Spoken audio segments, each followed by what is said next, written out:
요한복음 21장 7절로 14절. 예수께서 사랑하시는 그 제자가 베드로에게 이르되 주님이시라 하니 시몬 베드로가 벗고 있다가 주님이라 하는 말을 듣고 겉옷을 두른 후에 바다로 뛰어내리더라. 다른 제자들은 육지에서 거리가 불과 한 50칸쯤 되므로 작은 배를 타고 물고기 등 그물을 끌고 와서 육지에 올라보니 숯불이 있는데 그 위에 생선이 놓였고 떡도 있더라. 예수께서 이르시되 지금 잡은 생선을 좀 가져오라 하시니 시몬 베드로가 올라가서 그물을 육지에 끌어올리니 가득히 찬 큰 물고기가 153마리라. 이같이 많으나 그물이 찢어지지 아니하였더라. 예수께서 이르시되 와서 조반을 먹으라 하시니 제자들이 주님이신 줄 아는 고로 당신이 누구냐 감히 묻는 자가 없더라. 예수께서 가셔서 떡을 가져다가 그들에게 주시고 생선도 그와 같이 하시니라.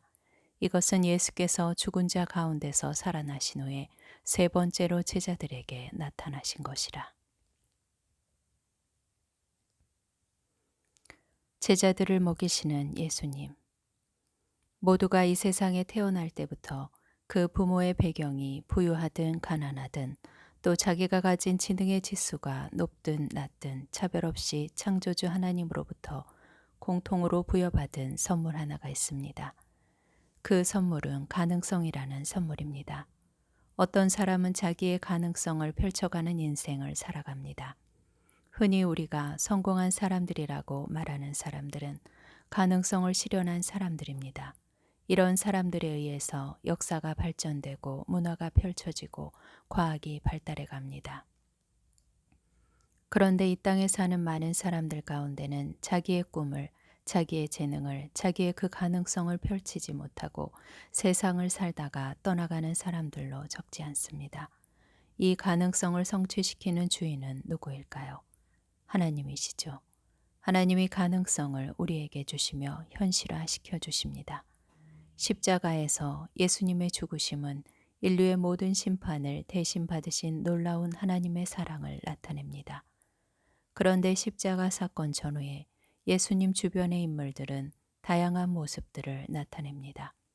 부활 후 첫 번째 증인 막달라 마리아의 모습은 한결같습니다.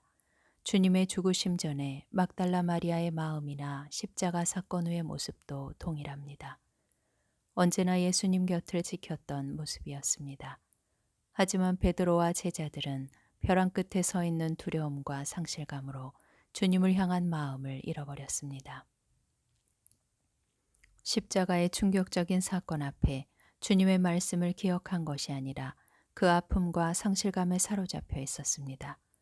오늘 본문은 자기의 가능성을 펼쳐간 시몬 베드로의 이야기가 계속되고 있습니다. 부활하신 예수님이 찾아오셔서 가능성을 잃어버린 베드로를 사랑하시고 있습니다. 요한복음 1장 42절에 베드로를 처음 만난 예수님의 내용이 있습니다. 예수께로 오니 예수께서 보시고 가라사대 네가 요한의 아들 시몬이니 장차 케바라 하리라 하시니라. 예수님이 시몬의 가능성을 구체적으로 말씀하시는 장면입니다. 예수님이 시몬을 만나는 그 순간 새 이름을 주시는데 장차 게바라고 하리라고 말씀하셨습니다. 게바는 본래 헬라어인데 히브리어로 베드로, 페트라라고 합니다. 같은 이름, 같은 말입니다. 번역하면 반석인데 조그만 돌이 아니라 쪼개진 작은 돌이 아니라 산을 받치고 있는 거대한 반석, 견고한 바위를 의미하고 있습니다. 그런데 현재의 시몬에게는 전혀 적합하지 않는 이미지입니다. 그리고 시몬 베드로는 자기 자신을 알았을 겁니다. 자기 주제를 알았을 겁니다.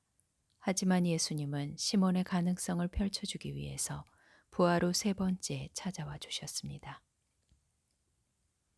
본문에 등장하는 시몬 베드로의 모습을 보아도 산을 받치는 견고한 바위의 모습은 전혀 아닙니다.